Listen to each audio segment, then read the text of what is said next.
Hey, what's up guys? This is Anthony from Anthony's Customs, and for this review, we are looking at the Marvel Legends Deadpool and Wolverine Deadpool. And it's not the same Deadpool that we got before, so I think some of the parts are reused, but there are definitely some new parts too, so that's pretty cool. You might have a reason to get this if you already have the old one, aside from just the color scheme. But it's basically the same with just kind of like a different surface level of detail. So this probably isn't going to be the longest review, but we're going to review it nonetheless. So let's go ahead and get him off the stand and take a closer look. Alright, before we get into the figure, I want to show you my package. It's the same package as Wolverine's package, except it says Deadpool, which is a fine enough package. I will say, just like I said for Wolverine, they used the same artwork way too many times on one box, which is just lazy if you ask me. I don't really get the point. Like, I get, okay, it's the photo with the pin. I get the idea. How many times are you going to put that same photo on the thing? It's just weird. It's lazy. And for you inbox collectors, don't look at the sides or the back because the front looks nice, but the rest is boring and lazy. Okay, let's talk about the figure. I'll note this guy is popping in and out of in stock at Big Bad Toy Store. It's pre-order / in stock. I got mine from them, but it's back to pre-order last I looked, so just keep an eye out. But I'll put a link in the description below if you want one. He stands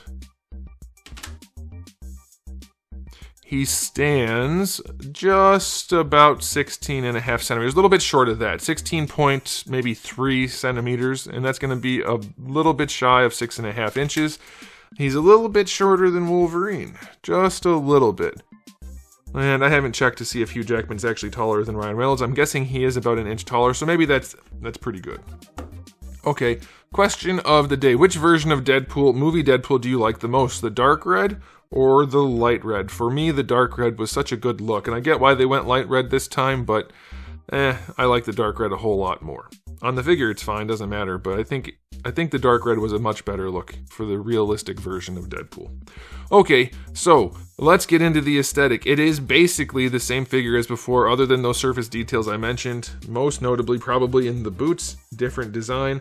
The detail sculpt is really nice on this guy, and the paints are clean enough. You can see the gold there, the little details down here. The red plates for the boot, they're really glossy red. That doesn't look great, but otherwise it's pretty clean paint job. His belt is actually significantly less clean than the previous one, at least for the main buckle. But the rest of the figure is definitely clean enough. It's going to look pretty good on your shelf, and of course there's going to be some variation from figure to figure, but he looks good.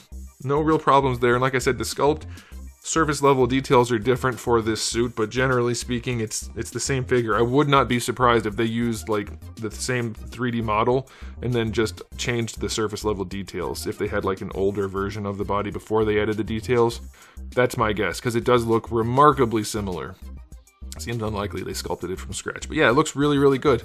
No real complaints. It's pretty darn solid, and he looks way better than Wolverine, despite the fact that his plastic is also pretty cheap looking. They really need to use some more paint. Like, they painted where they needed to for the blacks and things, but the main red looks really cheap and plasticky, and is not the best looking plastic at all.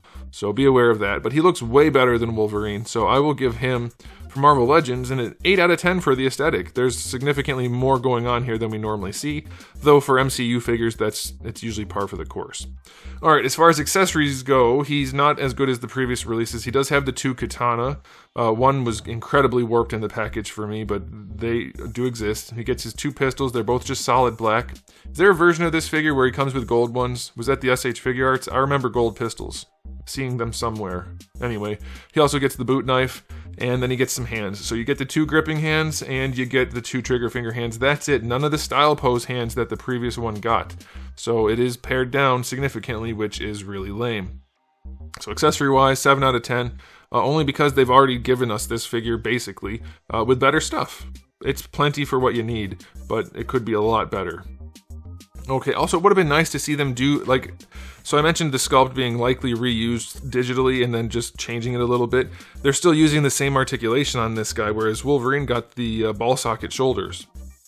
The butterfly joint. This guy doesn't have it. He doesn't really need it, but it would have been nice to see them do something new and put a little effort into it.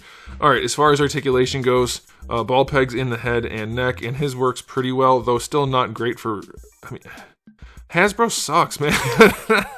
It's just not good enough.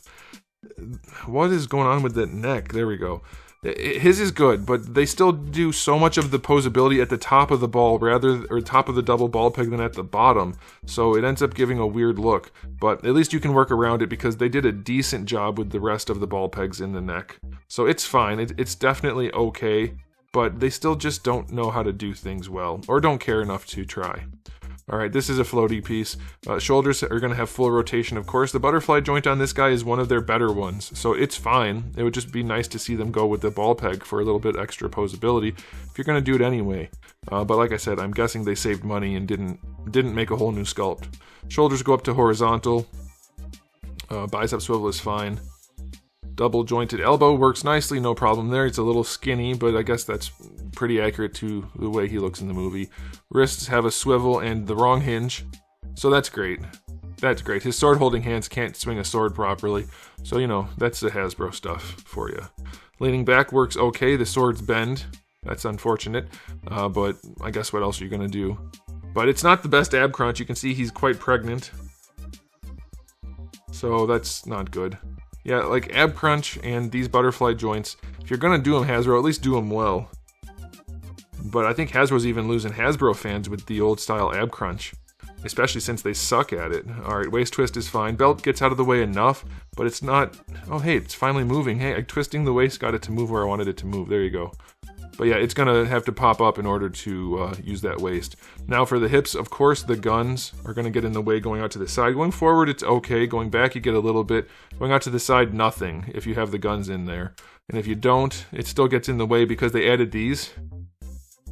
I don't know, I would say just don't freaking add them because they don't look good. They're not painted, and they get in the way. So if I was you, or if I was me, and I wanted to do it, I would cut these little nubbins off of the belt, and that'll give you better hip range. But his hips work well enough. Thigh swivel is fine. Double jointed knee works nicely. No problems there. Then the ankles, good range going back. Once you get over that hump, good range going forward, and you get pretty crappy ankle rocker. So yeah, he's not like a remarkable figure in any way, but he's pretty good for Marvel Legends. I'll give his articulation an 8 for Marvel Legends. He's going to pose pretty well. And now it's time for the final verdict. He is basically the same as the previous Deadpool figures, though those came with more stuff. So only buy this one if you want the bright red. If you want the dark red, or don't care, get the older releases. He came with more stuff. But this one's good for what it is, so if you really want it, go ahead and grab it. It's no big deal. You're not going to be upset, but you're not going to be thrilled. I don't know what's going on with the neck. See how it's shifted? I can't get it to stay. Hey, did I get it? Sometimes you just have to manhandle a Hasbro figure a little bit, but man, the lollipop is nuts on this guy. So yeah, it's not impressive. It is fine. I'll give it an overall rating of 8 out of 10, only because they've basically given us this figure before, and it was better. And so that's why I can't go higher on this guy, and the plastic still looks like crap. So let me know what you guys think in the comment section below, but that's it for me, so thanks for watching. If you enjoyed the video, please do give it a thumbs up. If you didn't, give it a thumbs down, and if you haven't subscribed, you should.